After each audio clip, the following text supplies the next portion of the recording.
Сайн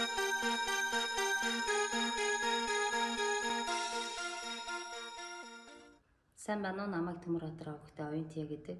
Бид Орон аймгийн улсын тэргүүний 1-р цэцэрлэгтээ багшийн цэцлэгээр 6 дахь жилдээ ажиллаж байна. Бага насны хүүхдийн хөгжил төлөвшөлт тэдгээрээ сурч урчих таатай нөхцөлийг бүрдэн ажиллах нь миний ажлын хамгийн сайхан хэсгээ. Үүний зэрэгцээ би мэргэжлийн ахуулан Улаанбаатар Эрдэм их сургуультай сургуулийн өмнөх боловсролоор төгсөх 3 дугаар курс суралцж байна. Хүүхэд бүрийн ирээдүйг гэрэлтүүлэхийн төлөө өдөр бүр хичээн ажиллаж байна. Би хүүхдийнхээ инээмсэглэг тэдний нүдэнд хялалцах сониучин харцыг харах дуртай. Тэдэнтэйгээ хамт өсөж хөгжих нь миний хамгийн том урам зориг. Тиймээс би энэ мэргэжлийг сонгосон. Хүүхэд бүрийн ирээдүйг гэрэлтүүлэх өөрийнхөө хувь нэмрээ оруулж хайр халамжаар дүүрэн багш болохыг хичээн ажилдаг.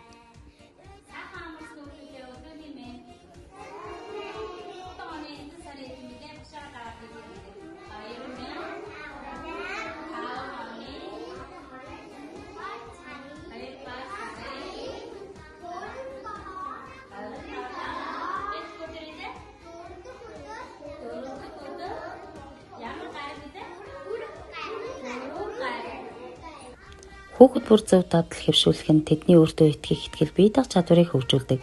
Би өдөр бүр хүүхдүүдтэй мэдлэг, амаа зайлах, гар нүрээ угаах, жижүүр хийх, зөв сайхан хооллох, загас хооллох, цэцэг арчлах гэд энгийн боловч чухал хэвшлүүдийг олгож хариуцлагатай бие даасан иргэн болгоход тусалдаг. Эдгээр жижиг үйлдэлүүд нь ирээдүйн том зан чанарыг хандлага болж төлөвшдөг. Өдөр бүр хүүхдийн акцыг ажиглан ажилтны тэмдэг дээр хөтлөж хүүхдийн бүтээлийн хавцанд бажилт хийн ажилдаг.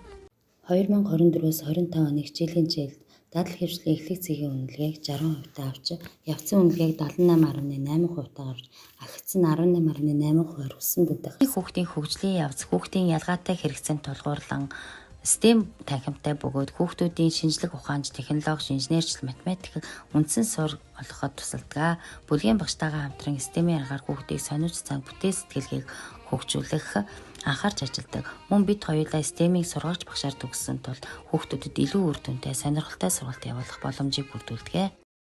Монгол Улсын их сургуулийн зүүн бүсийн сургуулиас зохион байгуулсан эрдэм шинжилгээний бага хурал бүлгийн багштайгаа хамтраж бага насны хүүхдийг STEM боловсролоор хөгжүүлэх арга зам сэдвээр оролцож тэргуун байр эзэлж Сүхбаатар аймгийн 2 дугаар цэцэрлэгийн багш нар болон бүсийнхээ багш нарт төвийн дэлгэрүүлж хийж ажилласан. Хүүхдийн хөгжилд эцэг эх багш бидний хамтын оролцоо хамгийн чухал. Тиймээс би эцэг эхчүүдтэй хүүхдийн насанд нь тохирсон зөв дадал хэвшүүлэг, суралцах сонирхлыг дэмжих талаар зөвлөгөө өгч хамтран ажилдаг. Бид хамтдаа хүүхдээ зөв хүн болгон өсгөхийг зорж байна.